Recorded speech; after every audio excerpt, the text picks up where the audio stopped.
usually do. See how many people show up, see what people are interested in, what's going on. There's so many topics this week. You know, you can talk sports, you can talk entertainment, you can talk the war, whatever you want to talk about. I'm on game for it. You know, Jada Pinkett, that whole Jada Smith Will thing, crazy. And then the war going on and all the stuff that's gonna come out of that, and people showing support and all that, and you got just different things. Hello, what's up? What's up? What's happening? How you doing? What's up, man? Feel free and hit them questions or whatever you want to talk about. What's up? Watched some football today. Was watching some baseball. NBA thing is on right now, so it's a little bit of everything. But whatever you want to talk about, I'm a, yeah, And the first thing came to my mind is like, that could be their season right there. Cause I mean, that's huge.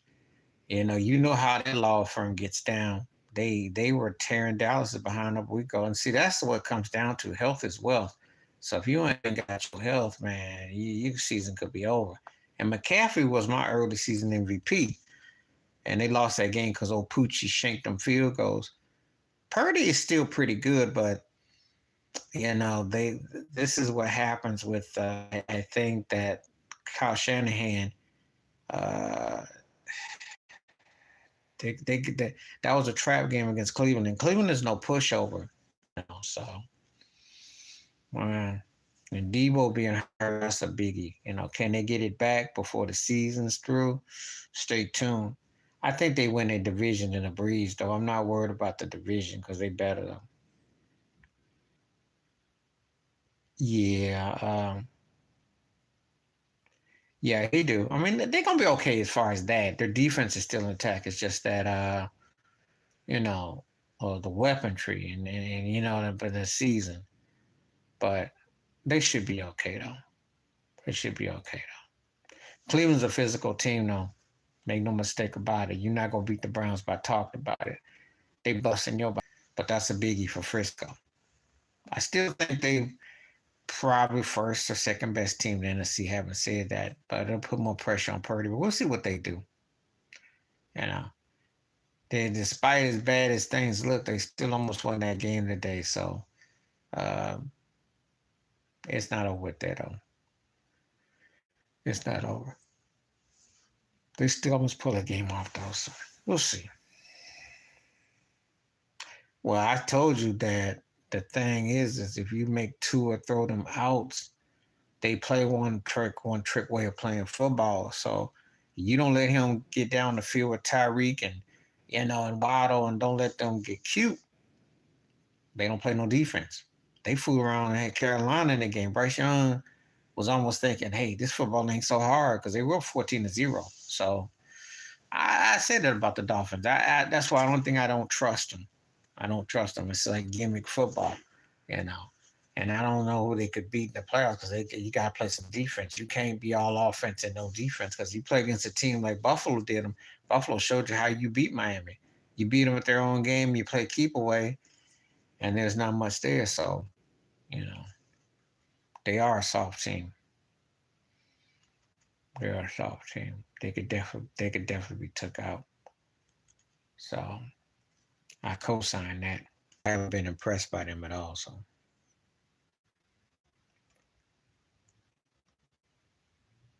okay, that's uncommon. Um, well, part of Gangaman, the style, kind of made me think a little bit what Hammer was doing to certain things. So it's nothing new under the sun. Rhythm, the cadence, the movement. So it's not exactly like something that I haven't seen before. Uh, it's kind of like things are recycled. So you know how that goes in styles. They just create under different guys and in a way of how they manipulate it, but it's nothing new under the sun. I'm gonna go back on that. Give me a second. Packers look bad. They're trying to do too much. You gotta remember something. He got big shoes to fill. Imagine if you're behind Aaron Rodgers, who's behind Brett Favre, and they tell you got these two legendary back-to-back quarterbacks who both won Super Bowls. with league MVPs, and you got to come behind that. And the Packers come at you with this, oh, you gotta, represent this legacy. Um, it's tough psychologically, and he's got a young head coach who's trying to prove that he didn't wasn't riding the coattails of Aaron Rodgers. It's tough. It's a no-win situation for them, and I don't see I don't see a happy ending. Um, you know, he's trying to do too much. He's pressing, and unfortunately, he's going to have to make big impressions in the short term. You know, um, but because Aaron Rodgers might not be around for much longer, how situations is. So it's always a constant there. So, but I do think Love is a decent quarterback. I don't know how good he is, but he's decent enough. But it's a lot of pressure, a lot of pressure, a lot of pressure, a lot of pressure. Getting back to the Gangnam Style, yeah, imagine if MC Hammer did that back in the day. Because actually, that's kind of what it kind of makes me think so. Yeah, I mean, I don't like Aaron Rodgers. I made no tones about it. I think he was threatened, you know. Um, and Aaron Rodgers, I know he associates with some brothers from here and there, but I don't know. I do get a kind of an undertone, just like I did with Brett Favre. You know, I'm not ever shocked or surprised with that, because I know that. Um, just keeping it real, and Aaron Rodgers just don't really like nobody. Period. So you know, yeah. He says a lot of stuff. That shot that he took at Travis Kelce about the Pfizer. I'm like, well, a country boy, good old boy. And if he lived in the South, gunslinging, how tough he was, you could respect him. Whole episode. So, the whole thing with the money. So, he is what he is. He was a tough quarterback, but good old boy though. So I don't trust too many of it when it's like that, because I'm a firm believer that they're gonna come out and say something or do something. So it's just kind of like, not shocked or surprised. Never shocked or surprised. The NFL can talk about ending racism and working all the systematic, but I ain't seen nothing that would tell me that I feel otherwise. I ain't seen it. Still think they, are what they are. So, but that's a good topic, though. Good topic.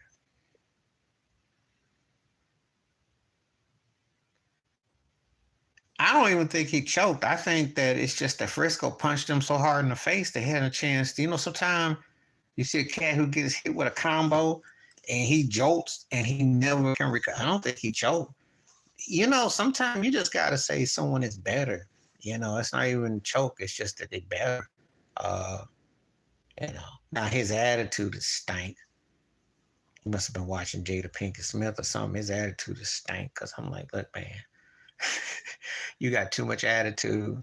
No, you ain't your top tier team. Your butt gets exposed because you stockpile wins against fake second tier and lower tier teams, and you got this fakery like you're doing something, and you stat padding when your team didn't give you a head start. So yeah, he I don't think he choked. They just got their butt. They can't mess with Frisco. They can't mess with a team that knows how to get at them. That's the thing. If you don't let him shorten his field and scoops and picks, like Shannon Sharp said, if you don't let them play, bully ball and get the quick six, make him have to score touchdowns, there ain't much to him. And suddenly he looks very pedestrian. So I'm gonna give him for that. When he didn't choke, they got their donuts beat off him. Them turkeys had no chance against Frisco. Frisco came in and just hijacked them. Took everything. Took their lunch money, their breakfast money, and their snack money. They just, choke is when I see in a situation where you got a chance to win. Like, I actually believe you can win, and you just fall on your face and you make it, I don't look at that. I don't look at him as choke because I don't look at him as that kind of quarterback. He's not. He just plays for the Dallas Cowboys with all the stars and the hoopla, you know. But he's not that good. He's not that dude. So choke is kind of like when you supposed to one like Matt Ryan did against the Patriots when he had that big 23 lead. That's a choke job. Those are choke jobs. This ain't no choke job. Dak is doing Dak. He's overrated, underperforming, and they get out coached, they get out played, they get out hustled, they get out muscle. So anyway, that's my thoughts on that. Basketball starting back up again. Yeah, I don't know what to expect the season this year. ESPN trying to put the Dame and Giannis game against the Lakers. I don't know about all that. I'm like, it's just preseason. What you getting excited about? I put a lot of stock in there. Yeah, yeah. Tyler Taylor Swift, the whole thing with Travis Kelsey, and she's just a marginal talent on a good day. If I'm just okay, overrated, just okay. Yeah, well, he is. There's no argument there. I mean, you know, he scored a lot of points. He had some successes and stuff, but I mean, you know how Dame is. He cried, and you know, and he was a seller too. Rapping and dissing people, dissing Shaq on his raps and doing all that. And then I said, man, just stay on your game. Let your game. That's what we know you for. Dime Dollar and all this other stuff. So he better make it work with Giannis, though. I know that, or he will get traded again. And since the cat out the bag, they'll trade him somewhere he don't want to play if he acts up with that. Probably put him back west too. So, yeah.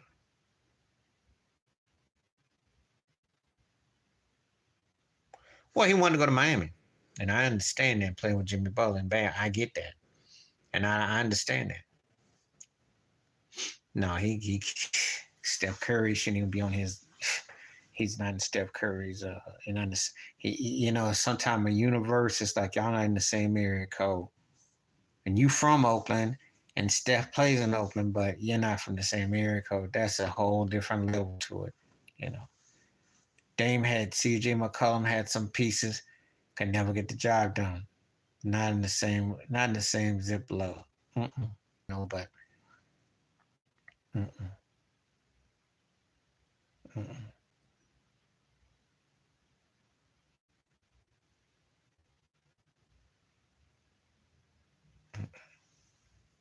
So I don't give a lot of speeches and usually about cats that are half-hearted because you know oh Victor Wamba, yeah, I mean he got spring in him. He kind of remind me of 40 years ago because I had to go back in my memory bank because I was a kid then. It's like Ralph Sampson, but with a more inside out game, and he's string bingy, but he's got some spring in him and he got a nice fadeaway. I mean you know, will this be the D. Rams, Duncan, Kawhi Leonard situation of a guy that, I don't know about that because I got to see what the Spurs has got for parts, but he's going to be a handful. He looks good so far, but it's preseason. I can't really go by the exhibition season. I got to see what his teammates look like. I got to see I think he'll do good because he's from Europe and he knows how to get around and he plays a certain way of ball. But a lot's also going to depend on his success about what they got as the nucleus.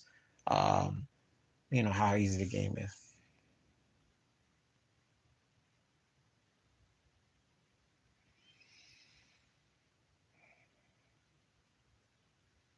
Well, two of the more successful ones. I had to throw Steph Curry in there because no one saw that coming out of Davidson. And as a matter of fact, I made the case that Steph coming out of Davidson was more of a steal than KD. KD, we knew what he was in University of Texas, but it took him a while to mature into that dude. Steph's situation, he changed the course pretty much instantly. I mean, it was, you know, um, I think all the cats that were successful in the draft were great draft prospects. I know where LeBron's ranking is all time and his impact. I mean, it's a great was one of the greatest players ever, etc. But Dwayne Wade was a great draft pick for Marquette. I mean, you think about his longevity, what his career was like. Derrick Rose for a minute too. I mean, I'm one of those kind of people. I don't usually go by the top picks. It's usually the cats that are kind of in a sleeper that you don't really see, because that's where in the NFL they get it right. You look at Brock Purdy, that's a great steal. Tom Brady, that's probably one of the greatest steals ever. So it's not always the top dogs. Kawhi was still people. There's a whole generation of people who just don't know how great this cat truly is because he's always in street clothes. So that's a shame. Kurt Warner bagging groceries, one step above John Starks, but just similar to a guy that uh, came to NFL, picked it up, and had the right teams, and tough. Just saying the name seems like a long time ago, but it really wasn't that long ago. But yeah, yeah. But I still remember the Super Bowl they lost for Arizona, but he was balling. He could play. He could play. Definitely.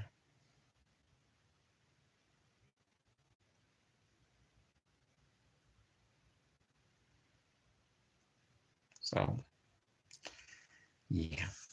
Kurt Warner definitely came up to the Rams. That was like something funny thing when I think about Kurt Warner, there's this old Warren Beatty movie called Heaven Can Wait, and Angelic, and you know,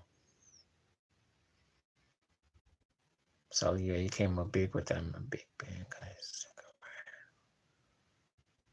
Yeah, when they beat Arizona, and he hit that big pass to Santonio Holmes, who I call the Robert Ory of receivers in the postseason, because Santonio Holmes had that Robert Ory, James Posey, Lynn Swan thing, make those acrobatic catches, but hit them big plays. Yeah, yeah, I remember that. That Super Bowl was good against Arizona.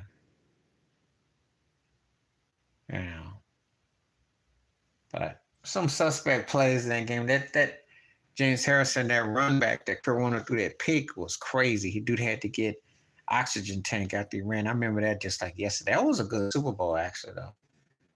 That was a good Super Bowl.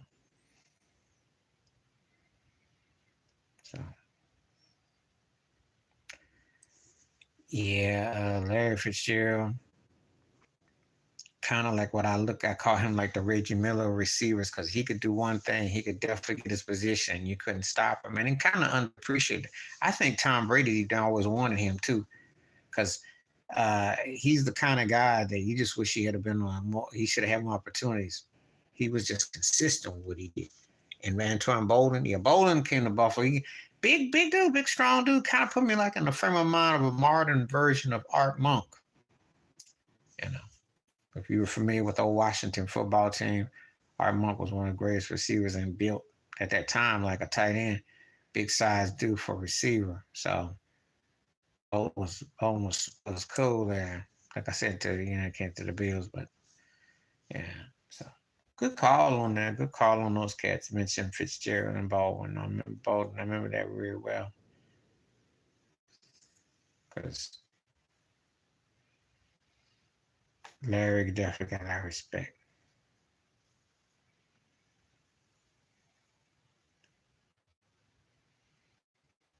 So yeah, definitely liked his playing. Definitely. Yeah, Torrey Holt should have been, and I mean that's an insult why he ain't. Him and Isaac Bruce were a dynamic duo. I mean, I just don't understand. Well, I do get it. The NFL be full of it, you know.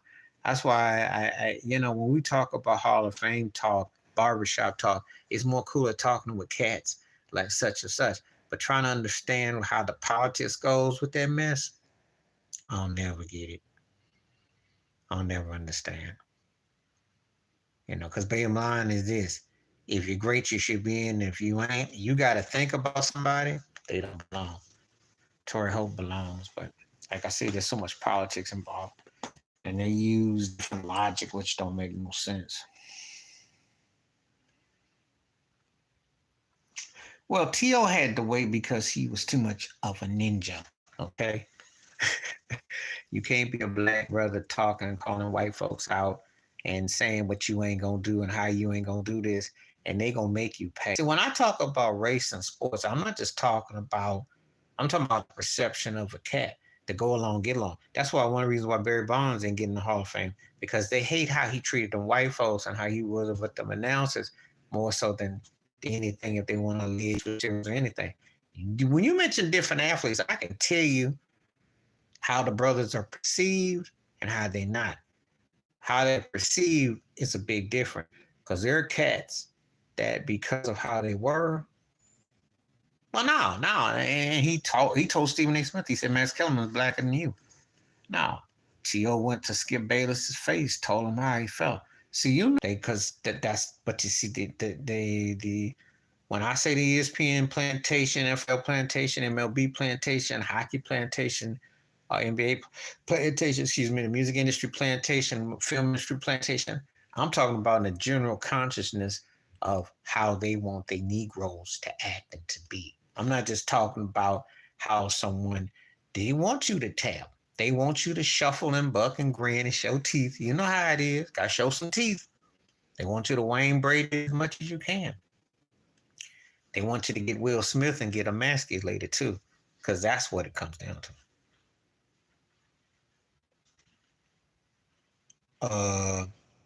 I'm sorry about the outgrinder. I don't know about that.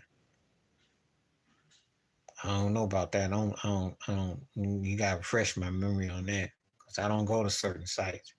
So I got. Well,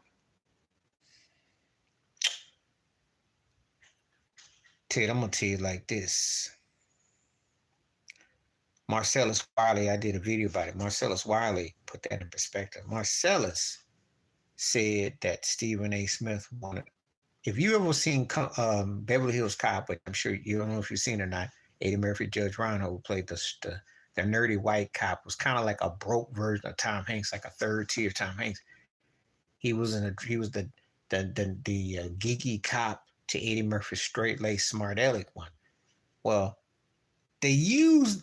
You gotta watch movies, and sometimes you see some things, and you gotta go back and reflect, and so it's a psychological maneuver. They wanted Max Kellerman to be a goofy white boy, kind of like with Dan Obolowski. He's not goofy per se, but he's kind of like nerdy, kind of trying to fit in, you know. And I don't remember his highlights at all. So this turkey played all the years, I don't know. But anyway, they want a goofball white boy, kind of geeky, to make Stephen A. look smarter. It's done on purpose as a tack. Yeah. But Judge Reinhold is the one that comes to mind when I think about Eddie Murphy because they played that. If you'll notice, right, they had Beverly Hills Cop 2, and I think he was in that one too. And he was, like I said, the broke, goofy white boy to Eddie's smart aleck, and they like that. It's some twist that they like, but this is what these networks strive on. You know, they like. Well, Mel Gibson and Danny Glover kind of cancel each other out, but if you want to use the Joe Pesci part in Lethal Weapon, I'll give you that.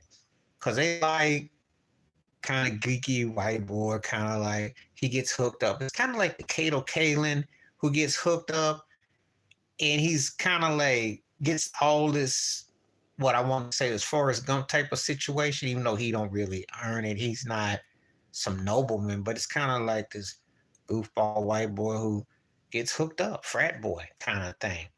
You know, black dudes got to be all smart and intellect. So that's what they were doing. What they did on the small screen is they wanted Stephen A. to come off wizardry, right? That's what Marcellus Wiley nailed it on that. He nailed that 100 because they didn't see. Max Kellerman came a long way. I used to like him when he doing his boxing analogies, his baseball, but sometimes with his other sports takes, I had no problem with what he said about Kobe Bryant at all. Because Kobe Bryant near the end of his career had fallen off. And I had no problem with that. I had no problem with what he said about Kobe. Most of the time, Kelman came along. The only person that he was wrong about was Tom Brady. But then again, logic would tell you, you don't see a quarterback lasting 20-something years getting better and dominant, especially when he's being supposedly coached by one of the greatest head coaches. You just didn't see all that happen. So I understand his logic on that, and understood where he's coming with Kobe. I thought Max Kellerman was he got my attention. I thought, whoa, he been definitely he stepped his game way up, considering what he was on Around the Horn. Because I only respect him for his box analogies and in his baseball.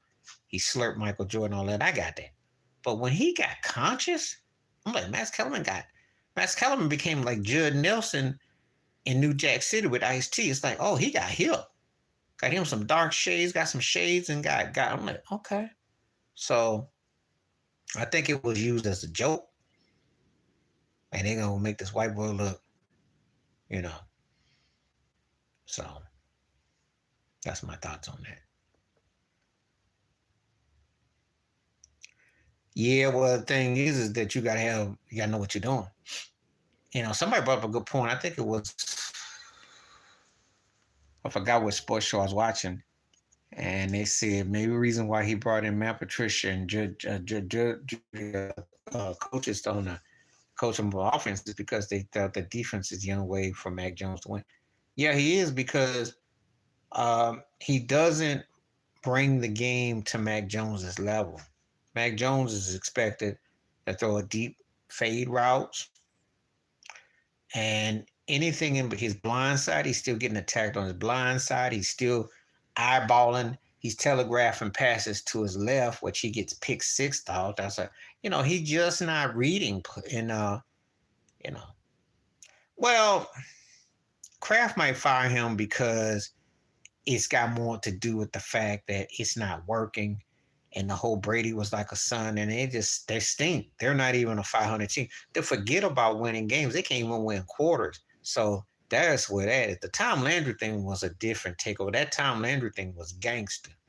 Because Tex Schramm, all them cats got let go when Jerry Jones bought the team and he brought Jimmy Johnson in. That was on some gangster takeover. Kraft ain't doing no gangster takeover. Kraft is trying to right the ship to see if maybe I can get something in and maybe be at least credible. That thing in Dallas was like, y'all we clean it like bowling pins, And I think that one was far worse. Yes, they stunk, but the way they did Landry was stunk. He did, but I don't know if Jimmy G would have been the answer. Because how has Jimmy G turned out? Kyle Shanahan could coach as good for him as Belichick would have. Gave him more offense to work with. Gave him a power back with Debo. Gave him receivers. A defense with both. Does Belichick have that? And I don't know.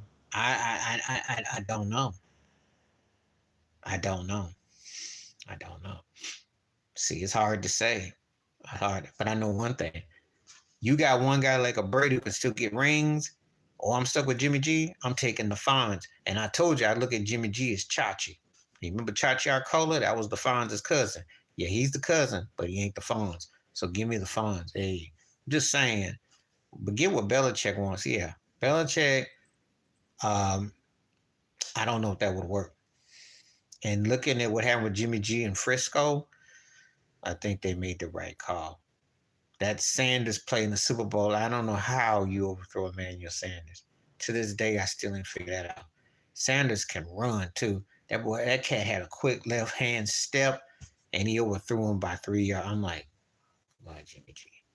And then consequently, he got beat up in that, got exposed, and he really wasn't the same after that Super Bowl. He wins that Super Bowl, and Jimmy G can ride his ship. But remember what I said. As long as you don't let a ring get out the door,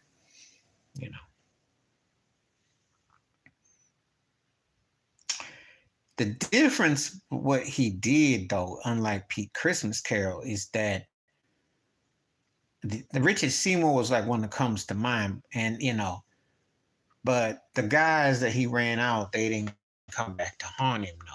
Brady came back to haunt him. There is the difference. Nobody's scared about Danny Amendola when he left, okay?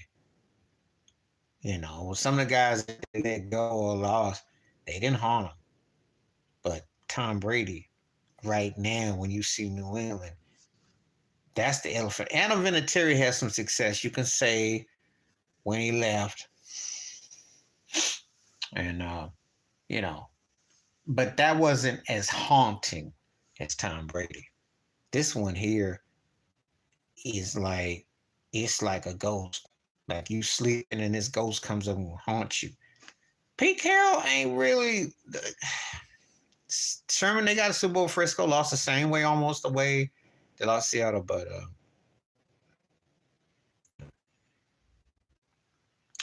well, that's because of Brady. You know, again, that's the Brady effect. Wes Walker was bad. Okay, he was there. He was a bad white boy. Julian Edelman, bad white boy. Played with Brady. Brady made him look good. See, when you have a great player and he really, this is the problem when I talk about why LeBron James ain't in those kind of conversations. You play with a guy who's great and everybody looks great with them, it rubs off. It's got you, it can, and I can go cross sports lines with this. Barry Bonds helped Jeff Kent get an MVP in the National League back in 2002. Okay. That's great. Okay. Michael Jordan had Luke Longley and Tony Kukoc and all them guys looking like something. That's great. Magic Johnson, as you know, with James Worthy, Byron Scott, those cats. That's great. Tim Duncan, Ginobili Parker. That's great. Shaq had Dennis Scott looking like he could shoot them corners. That's great. You know, I'm just going to say when you do that. Well, but no one respects Eli like they do Peyton. Peyton did win that memorable game, 06, that one game. That was that game. That was that same Sunday when Kobe hit the 81.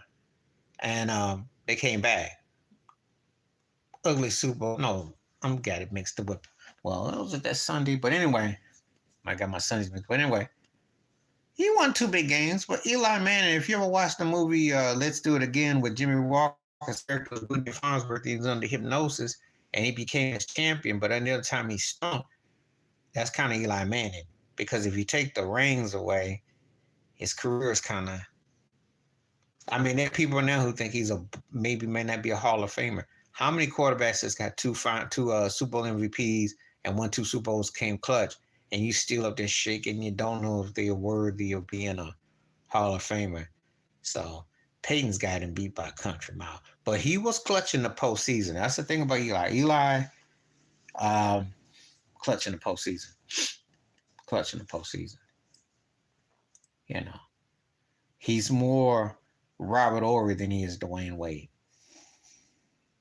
Yeah, I'll say that. I'll say that. But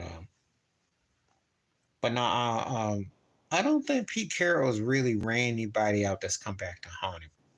Sherman did get to Super Bowl Frisco, they lost, but Sherman wasn't quite that cat no more. I haven't really seen anybody that's left Seattle that I sit there and say, oh, he did a lot of people cold and dirty. And that whole thing with Reggie Bush and SC, and you know, can't say he did Russell Wilson dirty because Russell Wilson just, so. But the Belichick thing, oh yeah, you're gonna run a lot of plays out, but the Giants had the Patriots number. What's his level? I mean, that's kind of like Joe Frazier and Ali. That's kind of like Magic and Bird. That's like Russell Chamberlain. That's like Shaq and Duncan. When you have competition, it's like McEnroe Borg. You have competition. It's Peyton Manning was great. I mean, he had like a James Harden thing for me for a long time. Like his regular season was more impressive than his postseason. Only an NFL quarterback I ever seen ever call out the defense on his offense. And I was amazed how he do that and his cadences and his pickups. But his postseason success is the reason why he's not top 5 for me. Regular season, he's probably top 2 or 3 ever easily. But postseason, he's in my bottom 10. I had this conversation with my buddy last night. We was talking football, chopping up about Russell. I said, I still think he's Hall of Fame. The only way he don't get in is if Denver is if they don't win at least 3 games this year, he's in trouble of actually having people hating him. He should be, but he's definitely shot himself in the foot. This Denver situation is so horrific that I don't know. I don't know how he gets out of it with unless of course, it's just horrific. It's horrible. It's horrible. But yeah, Brady does respect Peyton one. That they were competitive. They were top 2 dogs. You know, they were dominant, both credible, and they were must see watch. I remember must watching them two go against each other. But I just think that the Giants had the number. Yeah, he was. Coach Tony Dungy is one of my favorite coaches ever, and he balanced his ego out. He had the defense.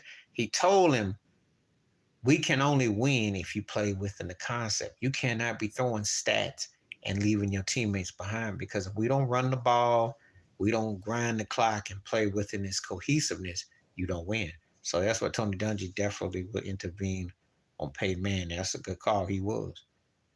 Look, Tony Dungy always gets my love. I mean, the fact that he had Sean King in the NFC Championship game with Tampa Bay, and Sean King was a third-tier quarterback to me personally. But the fact that he had that, Tony Dungy can coach flat out. One of the best coaches ever. And yeah, he was the best thing that happened to Peyton Manning. Because they got to the Super Bowl a couple years later with Jim Caldwell, who was a good offensive-minded coach, but the discipline wasn't the same as it was with Dungy. And what I mean by discipline, he would get a little more trigger happy. I remember they lost that game to New Orleans because he tried to throw that one pass and he got picked off and ran back, and how they lost that Super Bowl. So she definitely gives Jada Pinkett vibes, and I was telling it to my buddy too. We was talking about that. Yeah, I look at Russell, and I thought, yeah, because his stuff is kind of tabloidish. I mean, if you lived near Seattle, you know the whole thing with Golden Tate and the whole thing. Then Sierra, who was a faded artist, marginal talent, best as a dancer. I give Sierra that.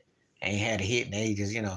And then all of a sudden she comes along and says, we got to get out of Seattle. We got to have this. I don't think she'll take half his loot.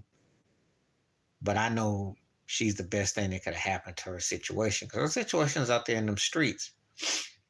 I don't know too many women that give off Jada Pinkett vibes. I know them, but I don't know them, if you know what I mean, because I don't associate with them. But I can smell them, I can feel them, their aura. But most of the time, if you're dealing with a woman that's like that,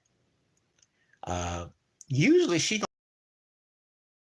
with you, especially if you're throwing your cash around. You throwing your bag around and your lifestyle around. Oh, she'll definitely weed you out. She'll pull you like a weed.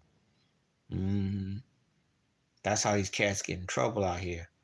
Stop chasing the big butt and the cute face and thinking it's all, all in place. Because when she opens her mouth and says stuff like, she emasculates you.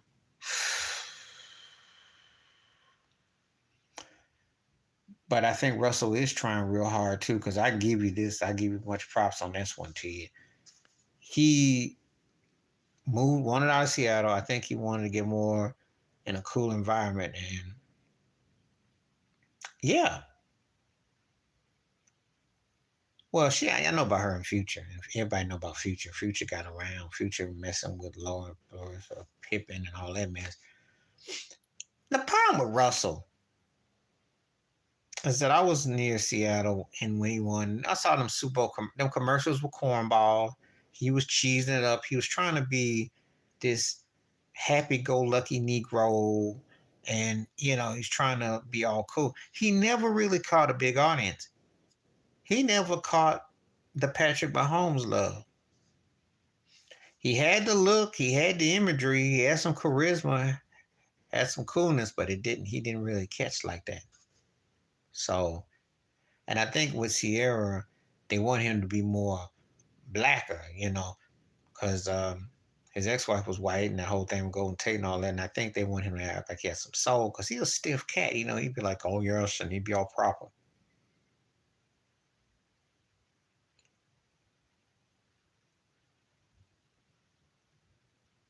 Ayton. You talking about DeAndre Ayton?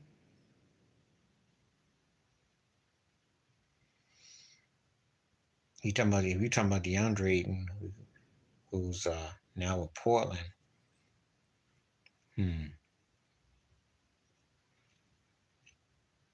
That'd be the only thing he knocked. If you talking about DeAndre Ayton, that'd be the only thing he knocked up because he sure as heck wasn't doing nothing for Phoenix on the block. I mean, he's part of the problem why they couldn't win. I still think the other problem is that I don't think Devin Booker is the X factor. Like they try to make him out to be. We're gonna see what Kevin Durant do, but they got a better squad this year. They're gonna be a handful. They're gonna be a handful. Phoenix definitely gonna be a handful. But if we're talking about DeAndre Ayton, well, God.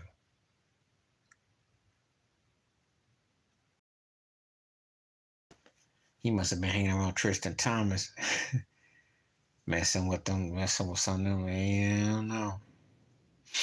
I don't know. Okay, DeAndre. I laugh at DeAndre, man. I'll tell you. Mm. Has some good potential, but Giannis had him for breakfast, lunch, and dinner, and mentally he just him and Coach Williams. I watched that thing, and Chris Paul and Booker, and I don't know, but he should be okay in Portland though. He's a way younger team. It strikes me as a cat who didn't really want to grow up though, and he wanted to kind of play down, and they spending too much money for him to be just settling. So, well, they need a leader. Bobo is nice, but they need a leader. Who is their leader? You see, because Devin Booker gets his sunshine and praise for being athletic, and he talks like he's 2.0 Kobe. He talks all that craziness. I don't see it. And we know Durant is more comfortable playing the co-star role. He's not comfortable being the front man. So it's going to be interesting what they do this year. They should be a title contender. To me, if I go by the eyeball test, only them. We'll see what happens with the Clippers. But in Minnesota, should be about two teams I say would live logistically looking at Denver, but that's it.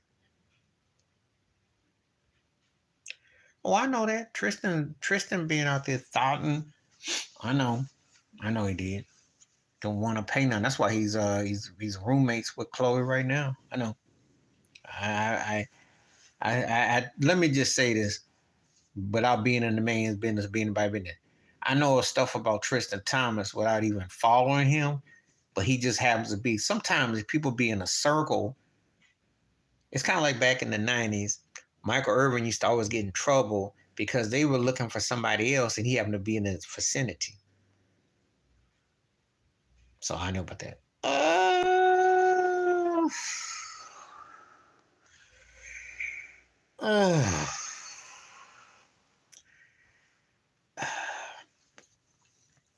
Okay, someone who watched Kobe peak and prime, neither one of them is Kobe.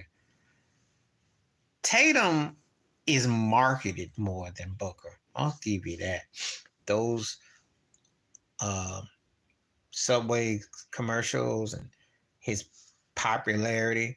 He has moments, but I don't trust him. Buddy and I were talking about this last night. I gotta give it to you, TC. You must have been like a fly in the air because Buddy and I were talking about all these things you bringing up, saying if they had Paul Pierce back, I said, so if they had Larry Bird back, they win multiple rings. They had Paul Pierce with Tatum and Brown. He said Tatum and Brown didn't go. I said co-sign. I don't see Kobe in either one of them. I'm gonna tell you why. Their work ethic is why I can't clap to it. I can see Kobe's inspiration influence, but I can't see Kobe in them because they don't outwork. They don't go next step. Booker to me is like kind of like broke Paul George, broke Klay Thompson variations. He has athleticism and he can leap and he's got spring in him, but he's not consistent. And when it's pressure time, he folds like a chair. I don't trust him. Same thing with Tatum. Tatum gets to the free throw line, can shoot the three, does a lot of little things, But then he has those games when he makes those big hiccups, and then he just well, there's a reason why Jimmy Butler been out playing him. Okay, Boston's been the best team in the East, outside of your name being Giannis in Milwaukee, and outside of your name being Kawhi Leonard in Toronto. Boston's been the best team almost the last 6, 7 years in the East, and they only got one finals to show for, one finals appearance, 6 games, which Steph Curry took their heart out. If you want me to be honest with you, Steph Curry is more Kobe than Tatum and Booker put together. Because if you saw how he got down in that last game, he took their heart out. I don't feel Jason Tatum does that. I'm not sold. I'm not sold.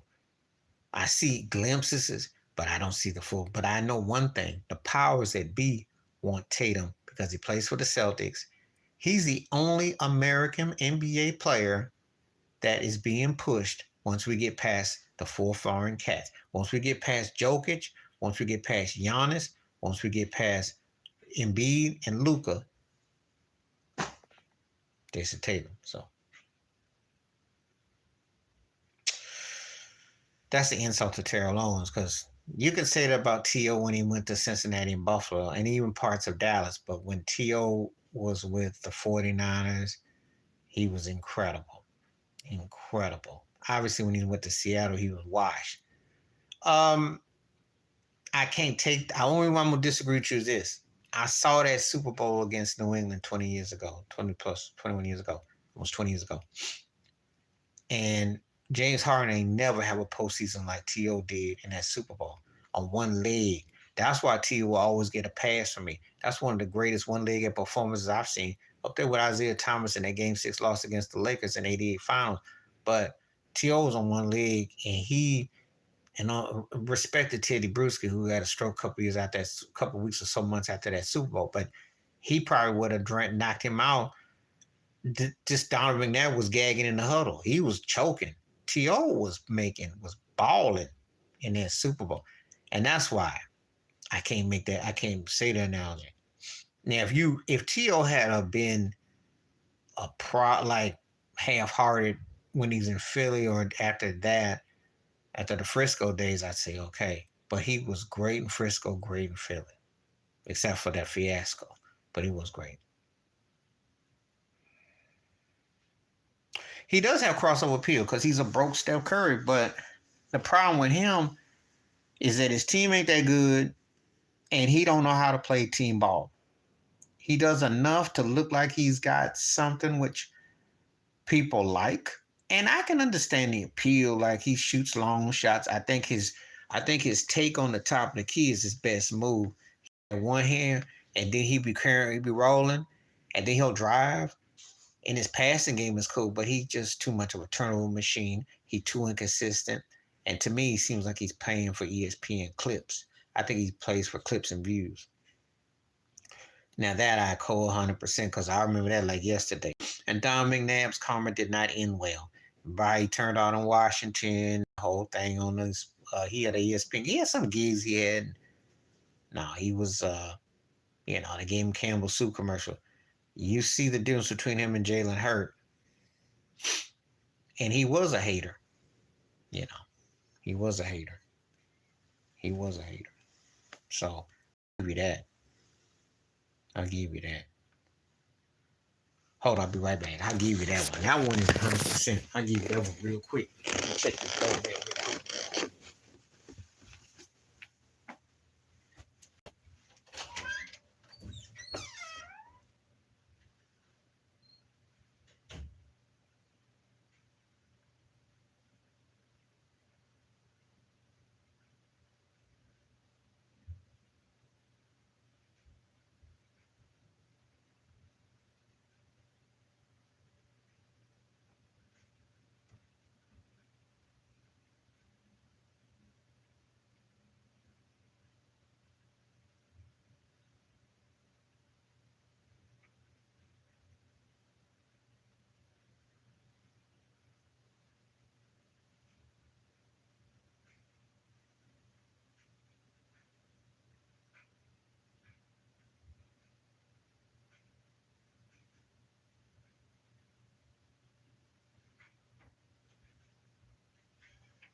back now. Take the moment. Yeah, he look like Elder Barge, but he don't play like Elder Barge. He don't play like Elder Barge could play music. You know, because Elder Barge is one of the most talented artists. Elder Barge was one of his, and I will share this too. If you ever want to talk music on here, feel free, because I go deep on that too. But he ain't a basketball equivalent to Elder Barge. Elder Barge to this day can still play and sing. I've seen some of his shows. He still can perform. He just was on one of his worst enemies at times. But talented, vocalist, and probably Elder Barge, and I'd say R. Kelly. There's a few cats that definitely challenge Marvin Gaye vibe, but probably Elder Barge does it better than almost anybody. That vulnerability, because he did that as a kid. Wrote some great songs.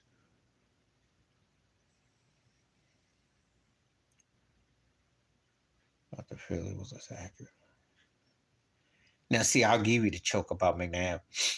He went to 4 or 5 straight NFC Championship games, got to one Super Bowl, and Andy Reid put him in position, and he never could get the job done. And he is.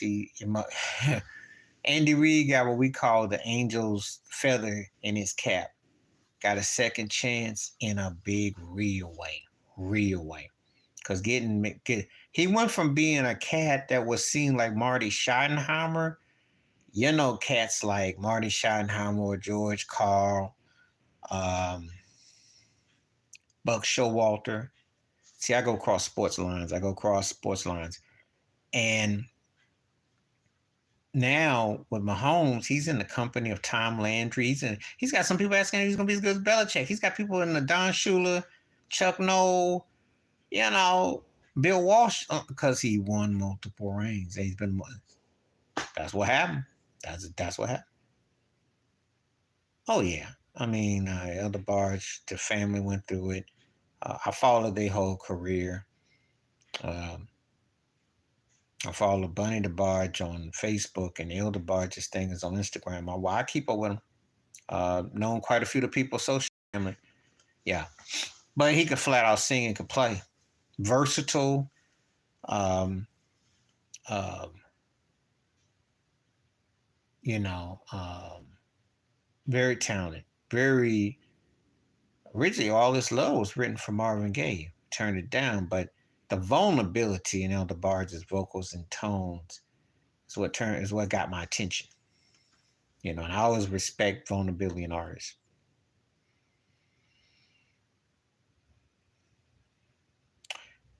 At that time, yes, But the one thing that hurt Andy Reid more was clock management. He was the worst clock manager ever. So you ever seen that Price is Right game where you got the guy that's on the horse, he goes over the cliff? That was Andy Reid. He would waste a lot of time and go over the cliff. That's that game, if you remember, when they lost to the Colts. And Andrew Luck came back when he was on the unfortunate end of that. And he had another playoff game against New England. He lost a lot of time. He was his own worst enemy with clock management. But since Mahomes has come along, like Rosie the Quicker Picker up on aisle 2 cleanup, he cleaned up his mess. So now you don't even think of Andy Reid as a choke artist or a guy who can't get the job done, because he got multiple rings and he got the multiple commercials with Mahomes. He's been in 3 Super Bowls with him, won 2 out of 3, 5 straight AFC Championship appearances, 3 AFC Championship crowns. I mean, come on, he's decorated now. He's now a made man, and now he wins another ring with Mahomes. Then they're gonna be in the argument with the best of the best. So that's how life done changed from going from McNabb to Mahomes. That's how it is. That's how it is. You don't look at Andy Reid clumsy and can't get it done no more. He's a G now. He's got it. I thought he was a good coach who just couldn't, finish it up before. But now he's made now. So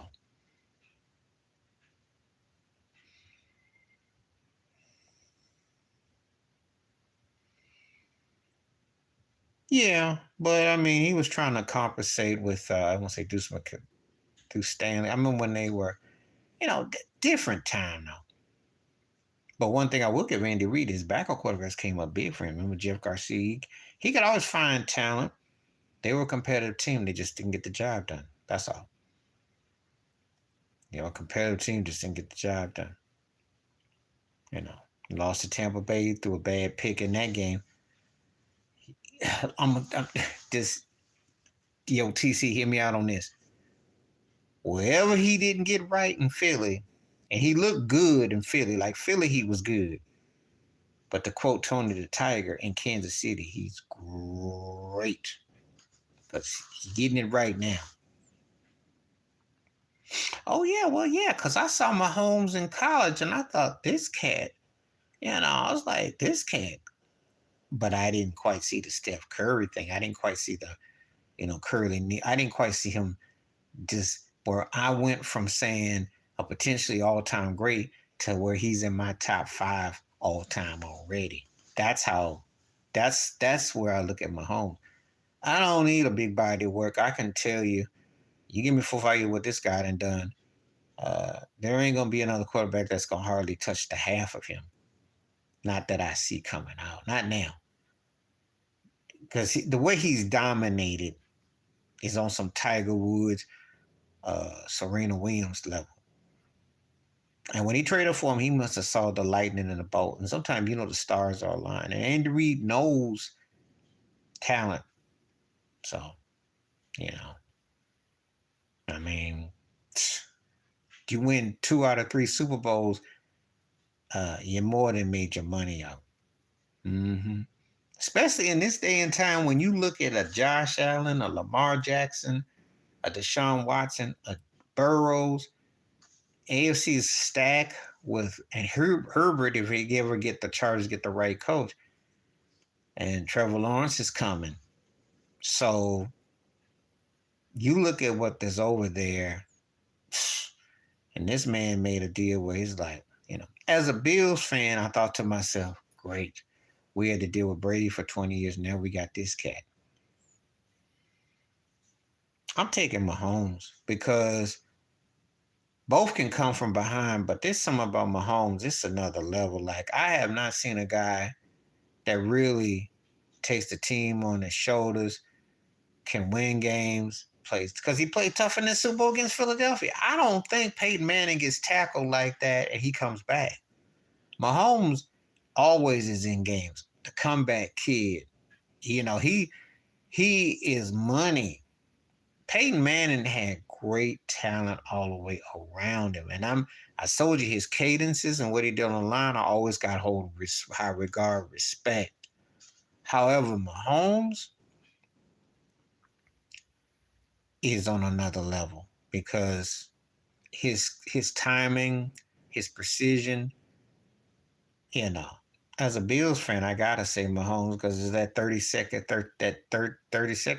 seconds where he got down the field and what he was doing. I gotta go with Mahomes. He's more clutch already. He's more clutch. And Peyton Manning had the brass straw with all the talent. Don't act like Marvin Harrison, Reggie Wayne, Adrian James. I can quote name. He had stack. You give Mahomes be having like Juju Smith looking like something. Come on now. That's just me. I look at what Mahomes and played with and how they win. And I remember what Peyton Manning had.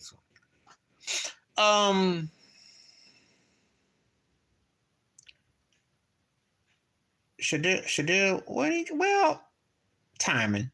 They're going through some growing pains right now. Colorado don't play no defense. And that's my knock. And I think they get star-studded and stargazers all this attention, but they got to remember to focus on finishing the game. You can't have no 29-point lead and blow the game. You got to finish that at home. So that's on them. They got to be more focused and disciplined. They got a chance to win 6 games. They got to be focused. I know what Dion is getting at when he said that next year in the future he got plans because he knows that there's a lot of jive on this team. They're not focused. And you can't be giving them 40 points a game. So, but I think he's got an upside to him. Depends on where he goes to, the talent around him, the system. He does have a stare about him. He has a stare about him because I watch him. I mean, I watched this cat. I didn't watch him come from behind. Even in that Super Bowl against Tampa Bay where they outman and outplayed, there was still this sense that could he come back. I mean, I had not seen another quarterback. He just has that kind of aura about him. You know, he gets it. Yeah, oh yeah, Sammy Watkins. He makes them all look good. I mean, Kelsey looks good because of Mahomes because he utilizes him in a way that he makes him such a singular figure that he gets left open. Because Mahomes puts the rock where it's supposed to be. Even for all his bedazzlement and his flicks and tricks and things, you always got a chance with him. You always got a chance to win. They don't always have to win. See, this is the thing. Their offense ain't even clicked, and they still, what, 5-1? Come on now. That man can play. That man can win ugly. He can win fancy. He can win. He's a winner. I told you before, he got Andy Reid looking like a top 5 all-time head coach as we talk right now. You asked that same thing about Andy Reid 10, 15 years ago, somebody would have left you out of a building. Well, yeah, I mean, I'm going to tell you, well, the NFL is racist, That's why I say he should have been a coach, yeah. I mean, if they can get Matt Rule a job, the NFL is just like most of these jobs. Good old boy plantation, good old boy network. Eddie George, yeah. I mean, Jeff Fisher, who was his coach, got to coach for 20 years and had one Super Bowl runner-up appearance, and he had a lifetime. And what did he do? He stunk up about 5 or 6 years, but they kept a gig for him. Brothers don't get the same opportunity. Well, it didn't work out.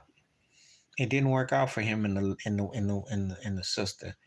But he's white world now, though. I mean, and I think some of the heads, the powers that be, probably got in his ear and said, "Yo, you need to roll." And so he gets to be with America's sweetheart because she's the Julia Roberts of today, or the Britney Spears of today. I don't be getting it. Taylor Swift is average at best. But I will say this, yeah, they probably did because he wasn't getting quite the love he's getting now. All of a sudden, Travis Kelce's getting a lot of endorsements. He's getting that Gronk. He's getting that Gronk 2.0, for a tight end. So he's a great player. He's but I mean, the attention is more.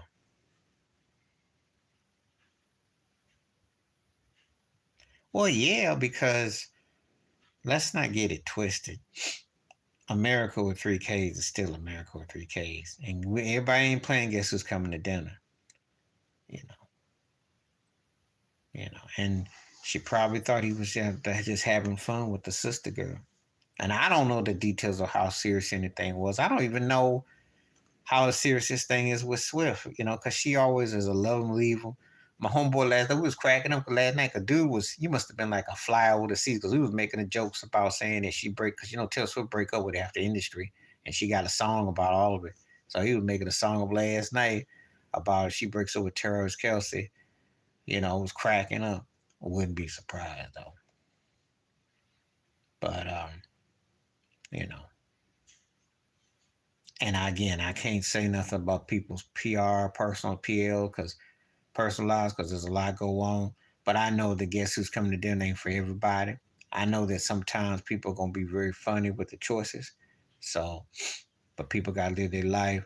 But I definitely have noticed he's got more commercial flavoring when he went back white. That's all I'm gonna say about that. And I don't think nobody can deny that. Because you weren't bombarded with Travis Kelce.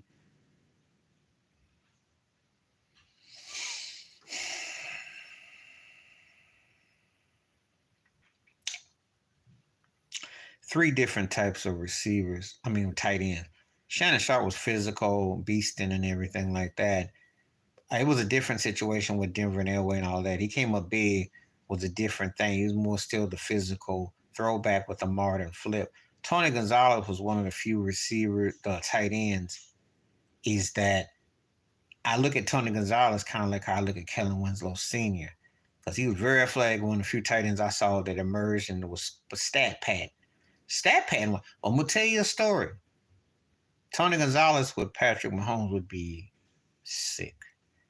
Because Gonzalez was a speedster, athletic, all that. That would be sick. Shaw would be in consistency if they ran more defenses.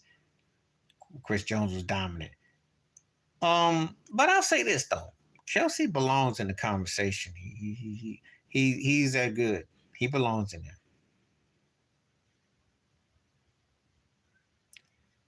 Well, yeah, well, Taylor Swift, she's the industry, you know. She messed in. She's the industry.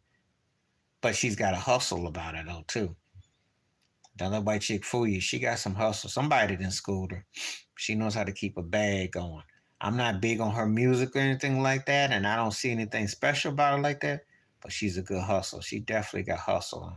Somebody schooled her.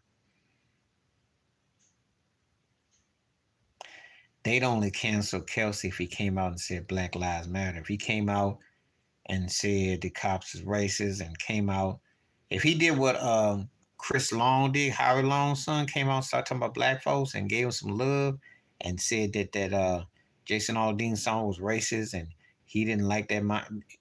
That's how you get canceled. You don't get canceled for knocking up a sister. No. White folks been doing that for hundreds of years. That's why we got all that. That's why you got the names. You know, Jefferson, all that, you know.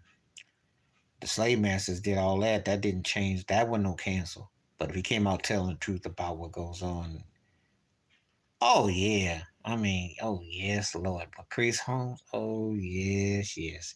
Christian Okoye too. I can name you Kansas City. Oh yeah, oh yeah, oh yeah, oh yeah. I can't. Oh God, I can't think of him right now. He was a kickoff returner for Kansas City, but he was bad too. I mean, a lot of them cats would have thrived with Mahomes because they always had talent. They just didn't have it with Mahomes. They didn't have the kind of juice that they had. You know, Derek Thomas would feast the day if he played with Kansas City's defense. They just never had the right quarterback. They had Steve DeBerg back then. They were a good team. They weren't great, and they always was kind of a good regular season first round second round casualty. So there's a lot of that.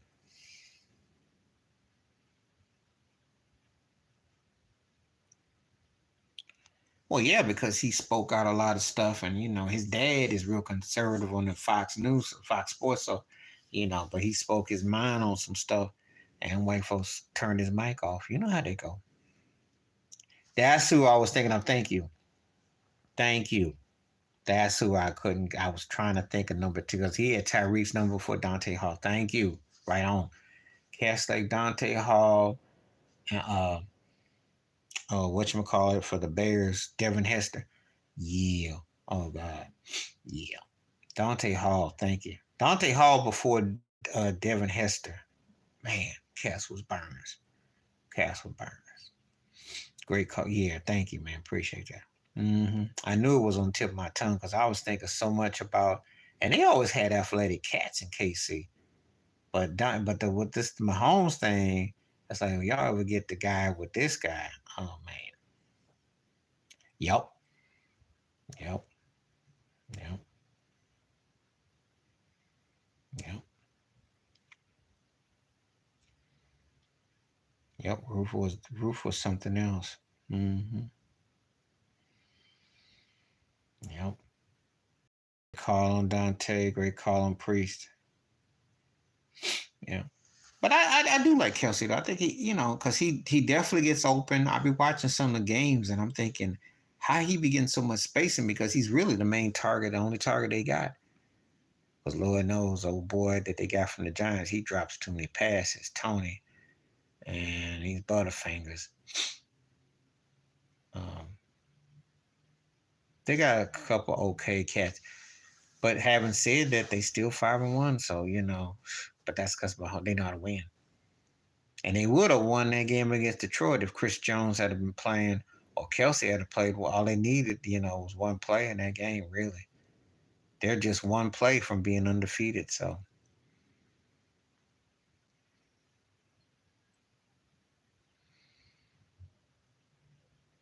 oh, yeah.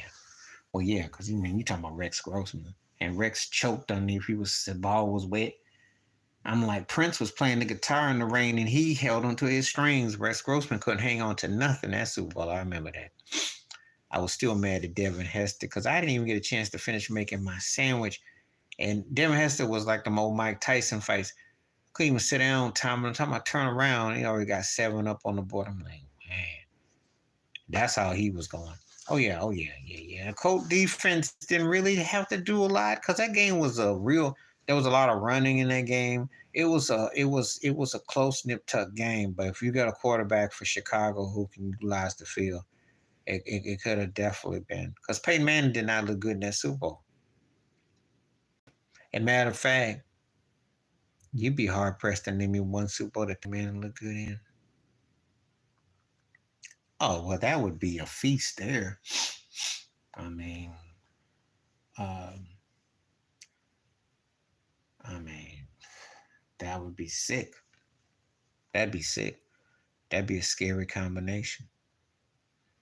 You gotta remember something. I mean, he had Tyreek for a few years, but he hasn't even had a top tier receiver, and this guy's got no Super Bowl.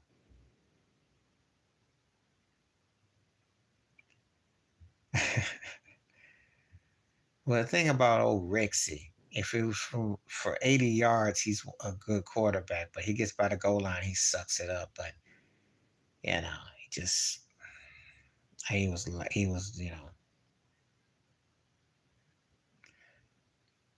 I can give you that, but the only thing that I will say is this: he shouldn't have never been in 7, 8 rounds with a guy that he clearly could beat from a technical perspective, but he was shot. And Mike Tyson at that time was shot. Um, um, I watched his fights up to that point, and anything past Mitch Green, anything after '89, he was going 4 and 5 rounds with guys. He was not as focused. And in that fight, yeah, the count was slow, but Mike Tyson looked slower. He just definitely looked like he wasn't the same fight anymore. I think he hit his peak in his prime, 86 to 88, death by 89. That was it, you know. But he went the distance against a cat that when he was in his peak in his prime, he would have taken him out 3 rounds. It's one thing Larry Holmes goes 4 rounds. Buster Douglas is still standing around 70 rounds. You're supposed to be able to put some body shots, and Mike didn't. So, and you can't depend on the rest for all the time because Mike Tyson didn't usually have fights that go that long where he had to depend on it. So, but most people don't even talk about the ref being slow. They just talk about the fact that Buster won because if if he beats Buster and he has to fight again, he may not win. I think after D'Amata died, I think Gus took a lot out. I think the Don King allure, I think he became a different man. His approach was different. But I also think as a fighter, he was a one trick pony. He always about hitting your pressure point, hitting your temple, and he was bully style. So a guy who understands fighting from a technical perspective, you could take his punch, but make him work, and you make him jab and have to come on. He's not going to want to fight past 3 to 4 rounds. 5 rounds, anything past 5, 6 rounds with Mike Tyson is a victory for you because that's not how he was cut. He ain't like Holyfield or Larry Holmes in that regard. He was a quicker picker upper. He wasn't in there for the long haul. So that's the thing I noticed about his fights as time went on. And that's one of the things that you know, I watched him. I watched his main fights and the way he would approach, he was fighting guys longer. That wasn't his style. Not his style at all. Different fighters are cut for different reasons. That's why Ali was one of the greatest tacticians because he could go 7, 8 rounds, long rounds, go back and forth with you, and he could he played off of what you were doing. Tyson was there to try to take you out and hope that you didn't catch him.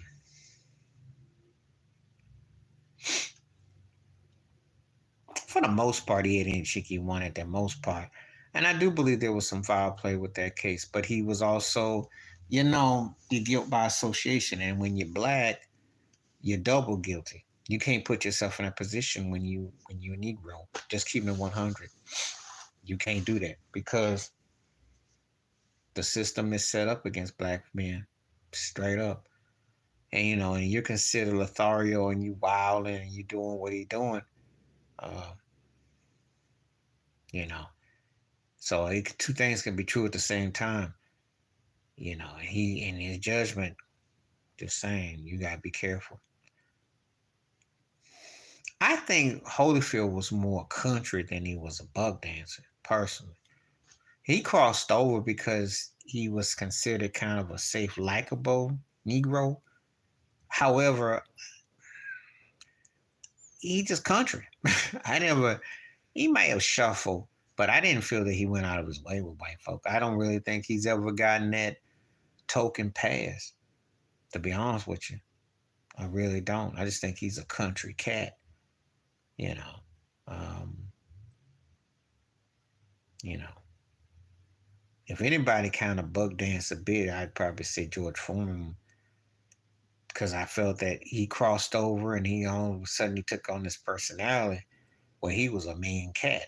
Cat wasn't like that, but he had appeal because he won and he wanted to be patriotic and wanted to be loved, and so that was kind of like okay. And I like Foreman as a fighter, but I thought he kind of tapped a bit. Holyfield to me was just country because I never really got this that they went out of their way to indulge him. You talking about the uh, the fighter recently that was disrespectful towards Tyson? I know you're talking about. Well, cats have taken shots against Tyson as time has went on, uh, for different reasons. But I will tell you this: if you're a fighter that came after him, you owe him some money because his crossover appeal, especially if you're heavyweight, you definitely owe him pay-per-view box. Are you kidding me? I was asked a long time ago. I said, if you give a pay-per-view of Mike Tyson, Michael Jordan, Tiger Woods peak and prime, you could see more pay-per-view. Who would more people pay to go see? I said Mike Tyson a blowout because people love to see Tyson. Whether they like to admit it or not, that's another story. But they like to see him.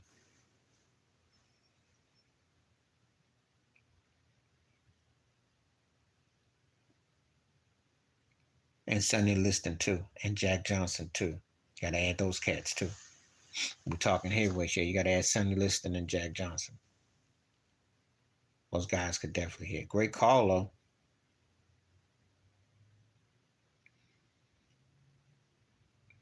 And Joe Frazier could hit you too.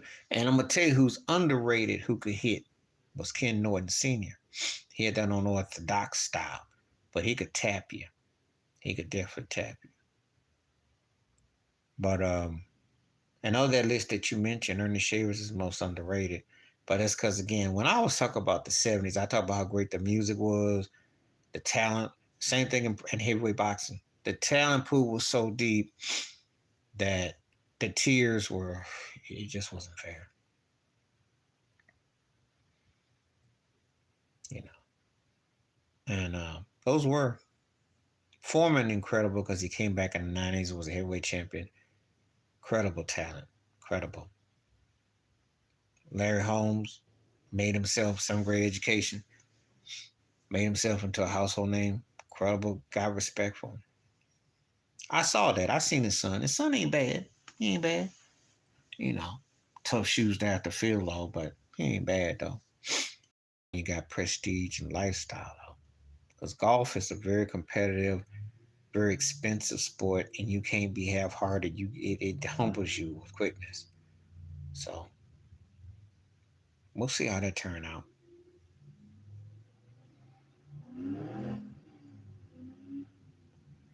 Definitely see how that turns out. I seen them playing with him. They did something together. Yeah, I mean Ken Norton Sr. And people don't talk about it. I saw him in that one. slave-based movie came out in '76, because I'm not thinking of right now. And he wasn't that bad of an actor. He wasn't that bad. And of course, you know his son, Ken Norton Jr., played for the 49ers and a defensive coordinator for the Seattle Seahawks. Looks just like him. Ken Norton Sr. had that unorthodox style, kind of like a precursor to what I want to say that Leon Spanks had, but as far as unorthodox, the way he fought style wise. But Ken Norton Jr. Senior was underrated to me. Very talented, strong fighter. Yeah, if you could crack Ali on the jaw, you could definitely you were rare. Because Ali never got really hit like that. He took a lot of body shots and head shots, but the way Ken Norton Senior hit him, that's unorthodox. That's the style. But again, there was great fighters back then. I mean, the talent was deep, deep. And the last time I saw that much depth in the boxing was in the middleweight class of the late 70s, early 80s. So with Sugar Ray Hearns, Hagler, Leonard, Duran, Benitez, those guys. So, yeah. I don't think no fighter ever shut Ali up. I think it's just that he hit that jaw real good. I don't think he shut him up because Ali could still, he knew enough technique to beat him. And that's why one of the reasons why Ali gets the greatest label, because he could definitely tap into what you're doing.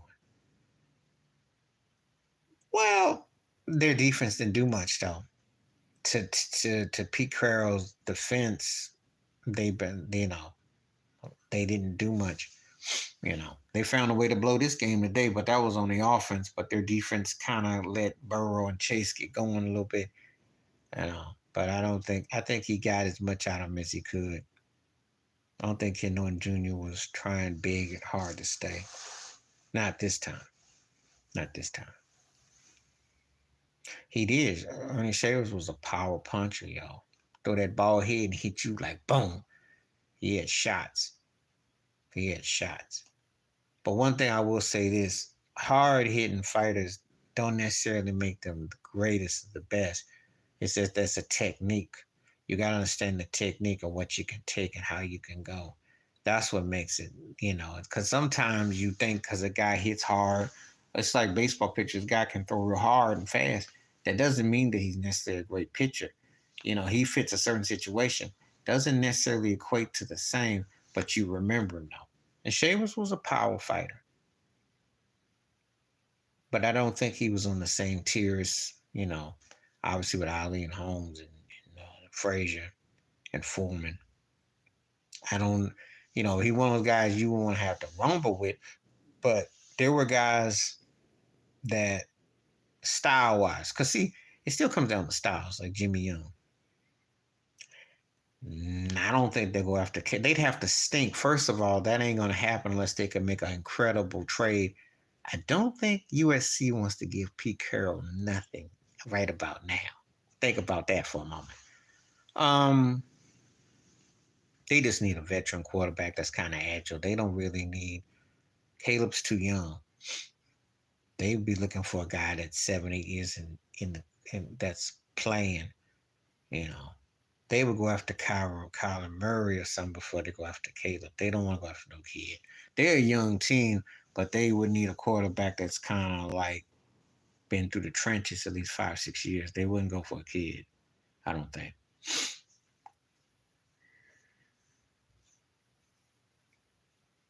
That would be crazy though if they got Caleb from SC and Pete Carroll, but that ain't gonna happen. Then they don't stink. They have to stink too. Unless, of course, Denver stinks so bad that they're a top 2 or 3 draft pick, and then that may make logic. You be making sense because as bad as the Broncos are, I don't know how many games they're going to win. And Seattle's going to get some picks.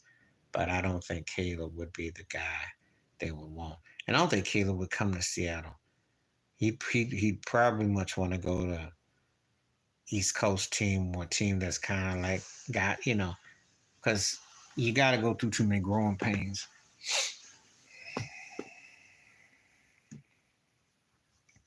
But I am thinking about that though. So, yeah.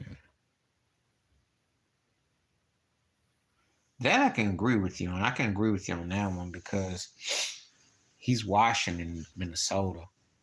And if they just think they can salvage anything, that they can get to 500 or be a legit team by week 7 or 8 or 9, I could so see something like that happening. I could actually. Would I want him on my team? No. He's too erratic. And he's a good hustler. He should write a book about how he done hustled the NFL. Cause I mean, I'm telling you, for his marginal behind and get paid like that and be in these situations and get the kind of results you get.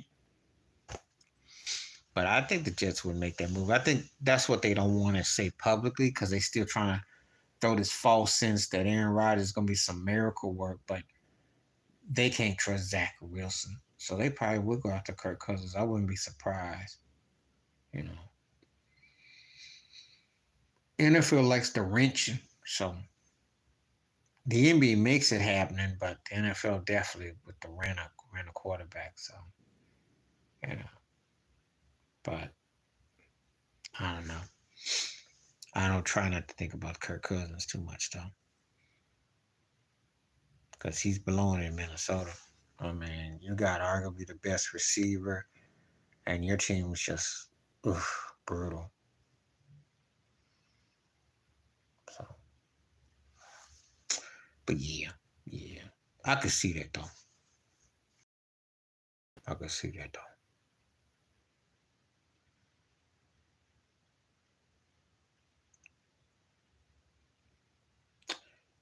He won't retire. They. This romanticism is that we gotta see what would have been. I got a feeling the stretcher is gonna be inevitable. I think that way he hurt himself this year against the Bills.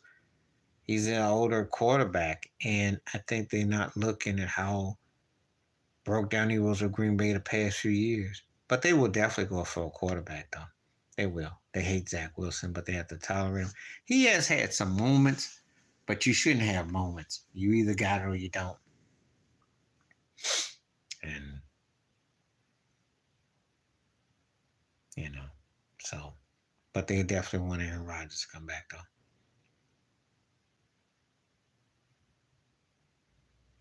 At least 1 year.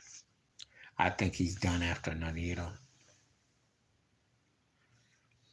You know, I don't think it hurt his legacy because he got as many commercials. They stopped his commercials for a while.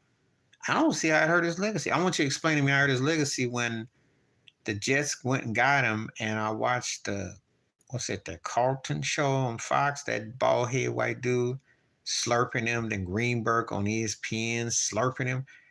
And I don't think he heard it. I don't think no athletes. I wanted to say Joker, the tennis player, his anti stuff, but it should have hurt him though. It should. I'll give you this.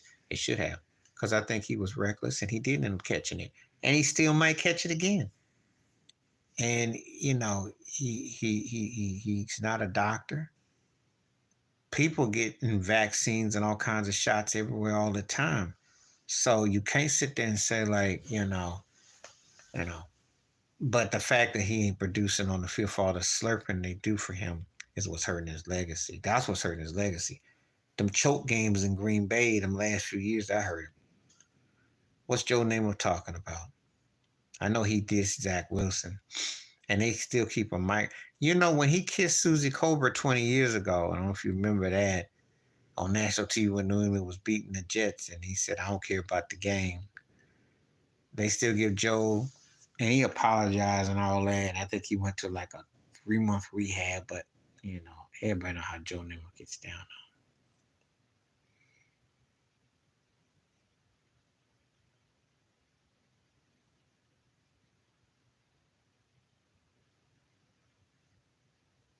Yeah. So I don't know what he said this time. I try not to pay Joe Namath too much attention beyond, think about him on his heyday situation. Because Aaron is a D. Well, there's different things. I mean, I'm going to say it like this. There are people in my family I don't talk to for different reasons. We all got somebody we don't kick it with. Um, I think Aaron's situation is a little bit different. Could be on the personal side for different reasons. I don't know. You know, I don't keep up with him like I know about that story and a few things, but I don't. And I know how he got hurt that the 49ers wouldn't draft him, but I don't. You know, I just don't feel the cat is likable. Oh yeah, well I remember him calling. And he was right about Zach Wilson because I mean he did stink. Oh yeah, well see, Susie was a bad chick. Jim Brown wouldn't do that though in public. Jim Brown had white chicks who felt, like black athletes have them all. That's not hard, but Jim Brown wouldn't have done that in public. He wouldn't have done that. Mm-mm. Not his mo. Not his mo. Joe Namath fulfill himself. You know, and Susie knows her stuff too. You know. You know. You know. If you go up to her, Delta Blake, you may not get canceled. But if you do that to Aaron Andrews, you're behind with, especially if you're black. You remember when Jimmy G called Aaron Andrews and said, "Hey, baby," and something like that, and they didn't really make a big stew about that. But I remember that sound bite about Jimmy G saying it to Aaron Andrews. But when Richard Sherman said that, um, oh God, Richard Crabtree was mediocre, and he said he mediocre. And he said that real loud and boastful. Aaron Andrews turned real white and got scared. Now that, yeah, you go up and grab on her, yeah. So depends on who we talking about. Depends on who we talk about. But Jim Brown wouldn't have done that though. Now if he said Antonio Brown, perhaps. But I remember that night with Susie Cobra. I remember that game. It was a Saturday night. I was chilling too, watching the old house. That was funny.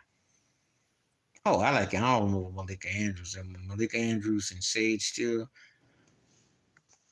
Malika Andrews, Sage Steele, and Jada Pinkett Smith are like the same person.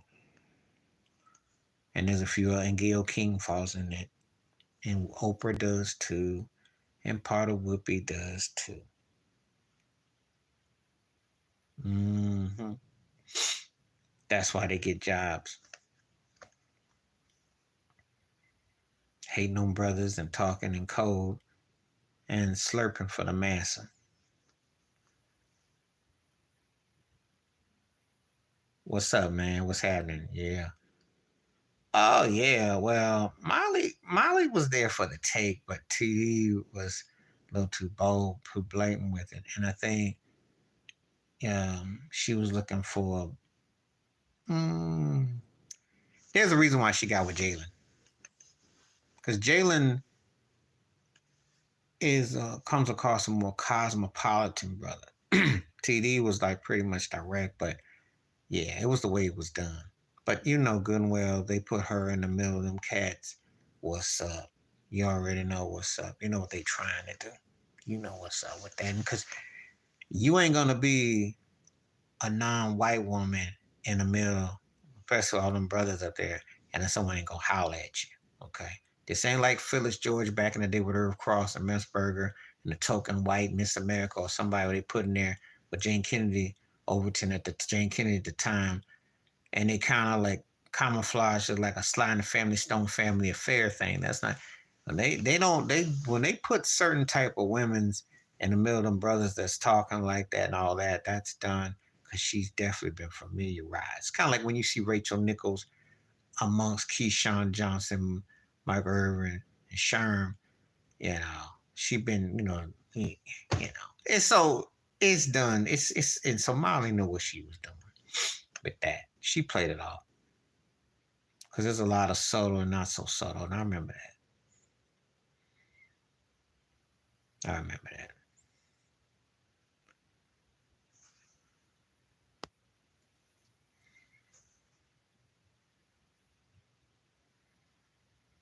Yeah, I'm gonna be on for just a little bit more longer, about 10 minutes or so. Um, I don't. I don't think he's jealous of him. I think he has to kind of he watching this. He wants to make this work, you know, because he saw what Skip Bayless messed up, and it's kind of like, oh, you messed that up. You know, it's kind of like if you had a partner, you was somebody you roll with, and y'all kind of went your way, but yet they had a great situation, they messed it up, and you got a chance to get that. No, I don't. Shannon, if he flirting with Molly, it's not in a traditional sense. It's more like kind of like I'll see if you bite, but I'm not really into you like that because I don't really feel there's anything there like that.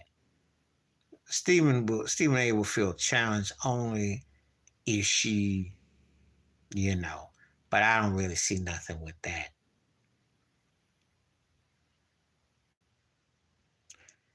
No, she made Jimmy Butler play out of his mind, if you must know, because Jimmy Butler never balled like that again.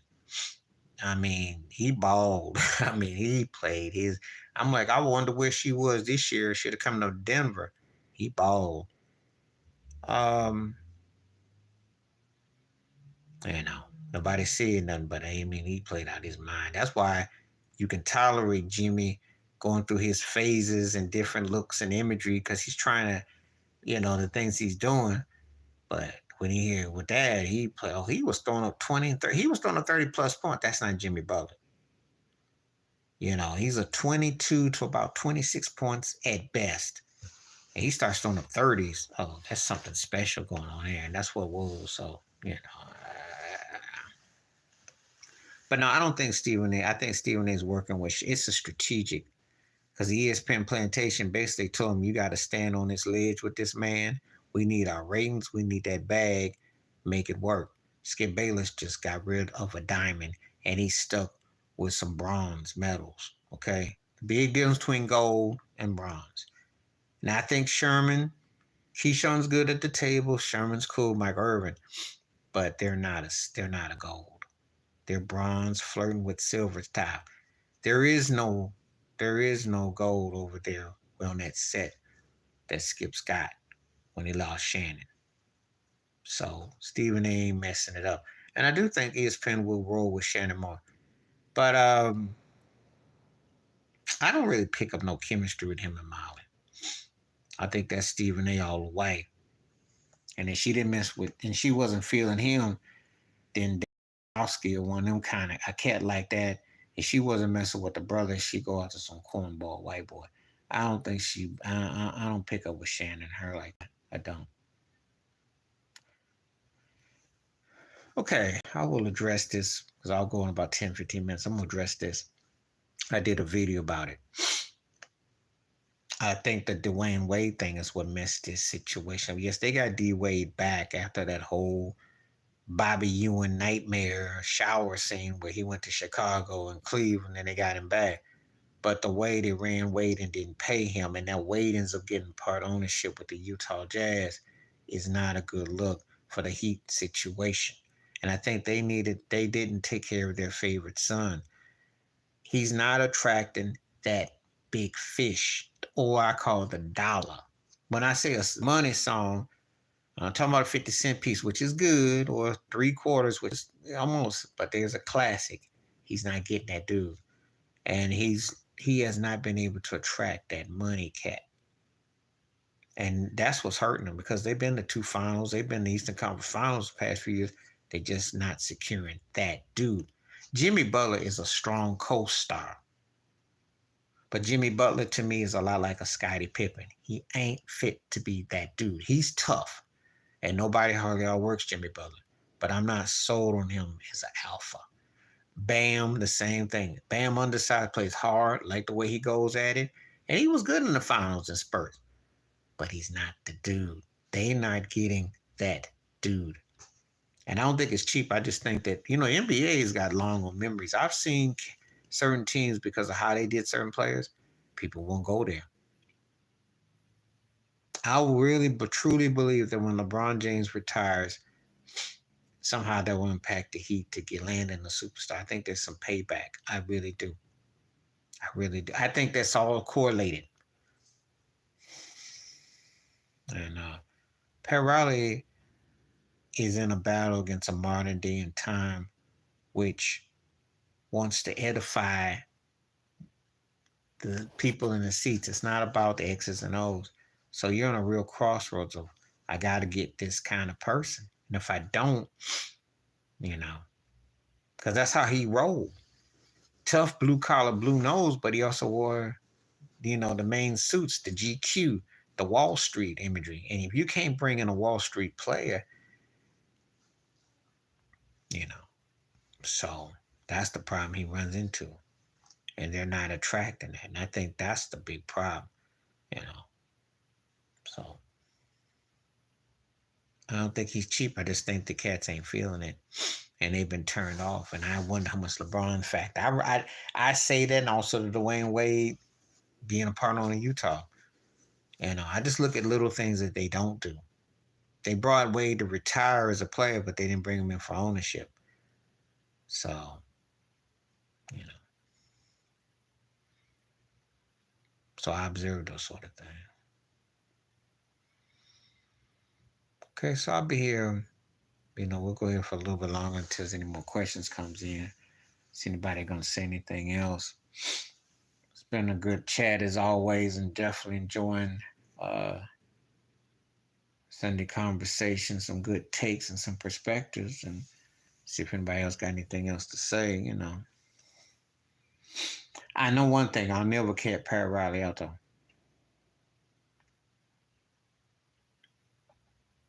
Riley's tough. I don't know all his ethnic background. I thought he was more Irish, but well, yeah, he was a journeyman player. Um, Overcame a lot of obstacles, limited. His father was tough on him. He got to LA. As a assistant, he had to learn things. He had to pick up tendencies. He learned how to kind of like challenge himself and go beyond, and that's what he emphasizes with his players. So, and he took that mindset, a blue collar mindset, but with a white collar, like a smart, good used car salesman. If you ever get bedazzled on what you see on the outside, then when you get to the inside, it's like, this is what you got to do to get this. But we're going to look good when we present it. And so that's the two sides to the coin of Pat Riley. But the work ethic is there, the details is there, and then he expects the results. He's tougher in practices than he was in games. He was intense in games, but he was tough in practice to detail. So he got a lot out of different people, But sometimes it outweigh its welcome, which is the thing about a guy like that. He can outweigh his welcome, like he did in LA, like he did in New York. The Miami thing is because it's been like a soap opera, more so than LA. You got to remember he got 3 rings in Miami. He got 4 in LA, but the way he, you know, did it in Miami is because he attracted these names and the styles, and it just changed though.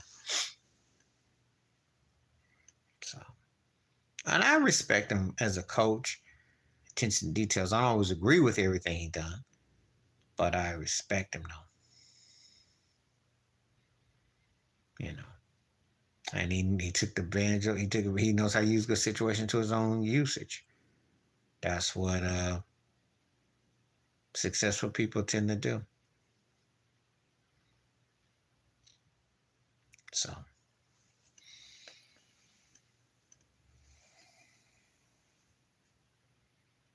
he's one of my favorite coaches in any professional sport. So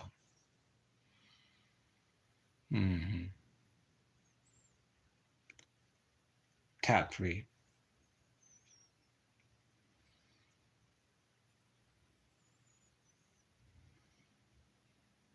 Well, looks like everybody kind of dropped off right now. So unless I see another question, I'm gonna give it to about 2 or 3 more minutes.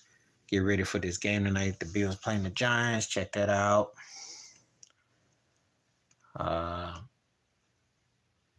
Turn the news on, see what they talking about. I did a video earlier about Tyreek Hill catching them balls and piecing out, and them stupid refs. They were NFL fine him 10 grand. That's crazy. There's some crazy stuff going on, but you know, the guy's got when you got speed, use hard to contain. So let's see what else is going on in the news tonight. I'll check out,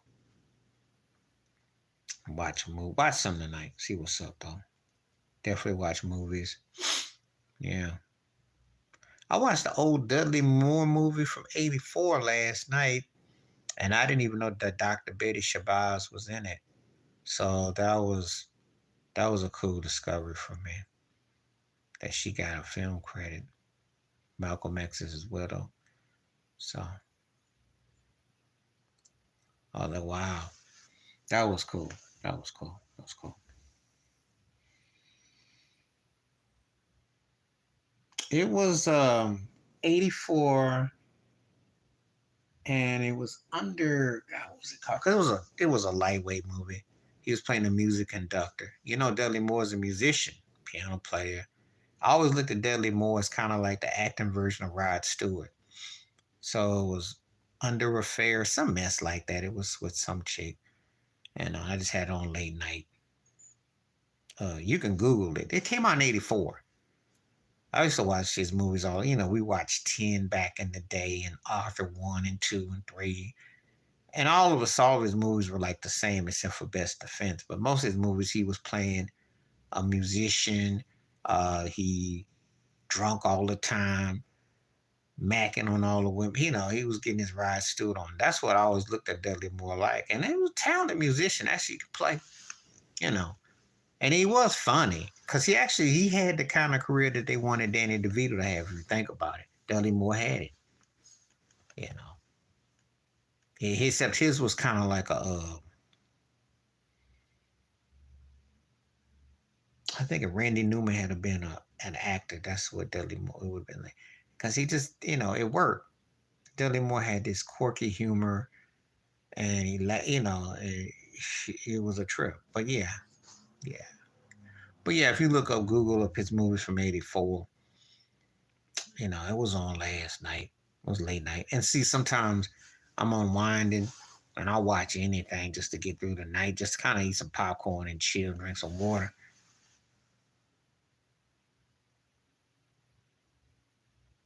Yeah, I like those two, especially Arthur. They took the L because Debo and McCaffrey got hurt, but also Purdy wasn't. They didn't look all poised. I think Cleveland's defense is no joke. Uh, they did enough to go up and down the field and keep the game close. It's if you don't let Frisco bully you and run you over, which Frisco didn't do, and that kicker missed 2 field goals. He missed the game winner at the end, and he missed the other one. It was the kind of game Frisco wins by 6 points with the field goals. But, you know, it was a physical game. And Cleveland is no chump. They're no punks. They get physical. So, uh, you know. So, I didn't expect Frisco to go undefeated. No way. But this was a tough game. They went against a team that's real physical. And Cleveland is physical. You know. So, yeah, the funny thing about Dudley Moore, I watched a lot of his movies. And then because he crushed to crack me up, but it wasn't because they were so great or nothing. He just had a cool personality. You know, that's how I remembered it. But when I think about Dudley Moore, I think about 40 years ago. I don't think about him in a modern context at all. There was like something that for back then, and I go back and look at it, but I didn't think that he aged like a cat that I'd sit and watch the stuff, a lot. So it just was always a different. They all pretty much like the same movie though. They found the formula to 10, and once he did that, then Arthur, that's what kind of stuck. And they'd stick a certain type of certain blonde or something with him and make him look cool. So that's what got him over. So yeah. So I'll be on for a bit more. Yeah, well, yeah. I'm looking forward to the game tonight. I'm just hoping that you know, I might do it, but I'm definitely looking forward to hearing what you got to say about the game. They better win this game. They better know how to hit Tyrod Taylor too. They better not let Tyrod get in no groove. Don't make Tyrod hit the center because that's his because you make him go deep. That's what catch him in a bait and bite. But it's the most important game for the Giants season right here. So we spank that behind. The Giants will be in the lottery bowl because they won't have any easy games, and there's nothing easy for what they got. Dre Bowl is done. So this again, we gotta win. Even though injuries, we gotta win this game. So it's a must win for the Bills. It is, you know. So I'm looking forward to seeing how it unfolds. Yeah. I forgot it was a night game. I'm thinking, dang, we gotta play the Giants at night. We should take them out their misery early, but we'll see. Yeah. We usually beat them for the most part, so we'll see how it goes. But unless Tyrod Taylor can work some magic, I expect us to tear their behind up. I don't see nothing with the Giants, especially against legit teams. They've been getting their butt rolled. So thanks for the update. Yeah, well, the Jets defense is good. It's just the offense is sorry. But the Jets defense is good. And they can play close games. I mean, they beat us in a close game. They almost came back against Kansas City. They've showed some fight because really once you throw the game out against Dallas and then the one they lost to New England, and they were in that game against New England. If that ball ricochets one way to the left, they steal that game. So it's not like they haven't played. That Dallas game was their worst game, and parts of halves against the Bills. But the Jets have actually been, um, I'm trying to think because was it they got blew out, but they've been in. They're gonna be there. They're gonna be in games. Their defense is good enough to be in games, and don't. I'm not underestimating on the defense. It's the offense that I talk about mainly with them. That's the problem with them. But they're going to be in games though.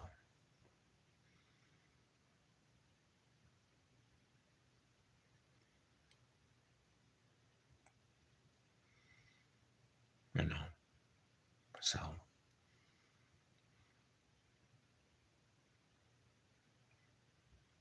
but if Zach Wilson gets any kind of confidence, they could definitely win 7 or 8 games. If he gets any confidence, if someone takes it away, then that's another story though. So we'll see. You know. So appreciate that update.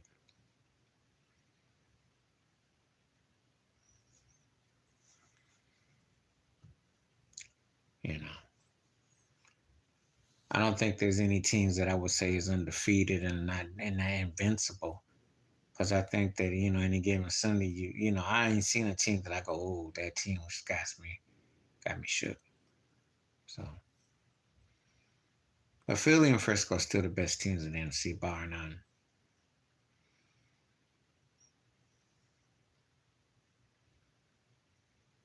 So that's kind of how I look at it.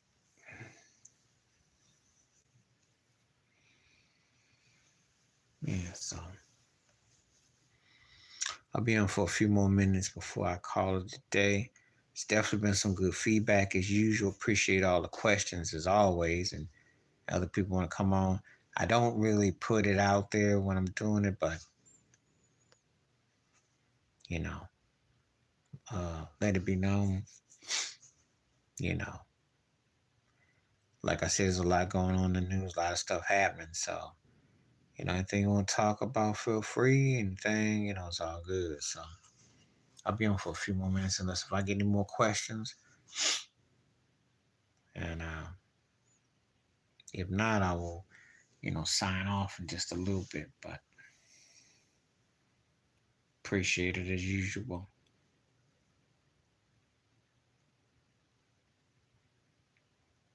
So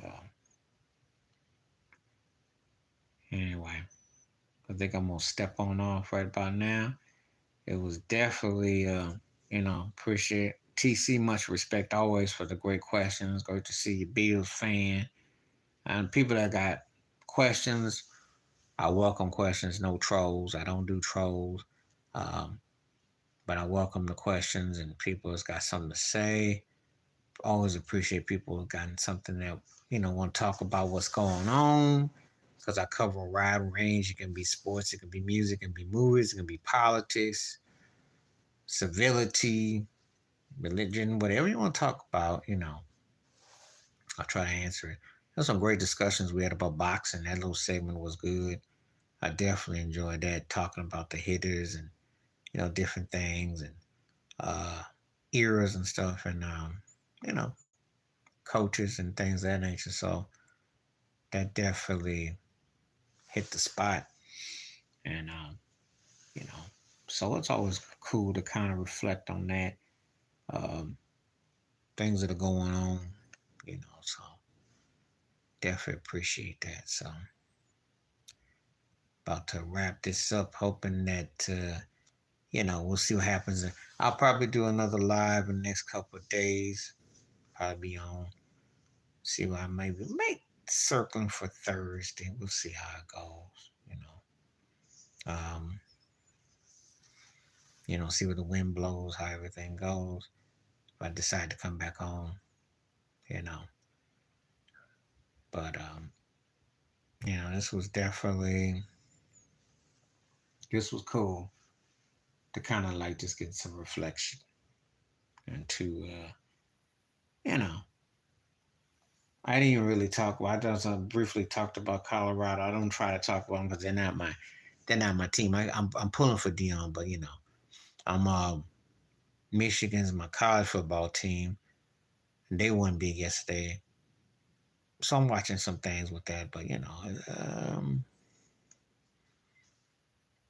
that's gonna be interesting about a month where that ends up going. But yeah, so but anyway, it's just I see a couple people came back. I just want to see if anybody got any more questions before I call it a day. So check this stuff out. Give it a little bit more. We're getting the last 60 seconds. So I wanted to make it an even couple hours. And just in case anybody anything last requests or anything like that. So, you know, definitely been cool. hmm Always enjoy the questions, always like to enjoy the feedback.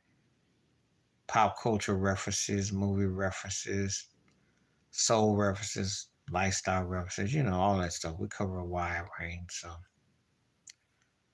it's definitely appreciate it. So I think now it's about time I'll start rolling out because I want to hit that 2 hour mark. Appreciate everybody. Thank you for stopping by. We're gonna do it again soon. All right, peace. Have a good week. Have a blessed week. Stay safe. Be careful out there. Watch out for one another. I'm out. Peace.